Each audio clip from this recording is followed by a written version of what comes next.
Christiana Baharudin tak ingin lewatkan pertumbuhan anak, suami Siti Badriah pantau dari CCTV. Aktor Christiana Baharudin mengaku memantau anaknya, Sarena Zeneta melalui CCTV selama ia syuting di luar kota 1 bulan. Diketahui, Christiana Baharudin syuting di Nusa Tenggara Timur, NTT, dan Yogyakarta untuk film Aku Rindu beberapa waktu lalu. Maka itu, ia tak bisa berjumpa dengan putrinya, Sarena Zeneta selama 1 bulan.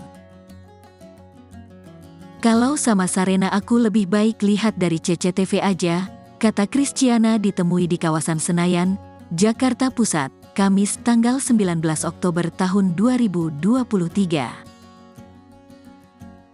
Tak hanya memantau CCTV, suami Siti Badriah ini juga rutin video call untuk berbicara dengan sang putri.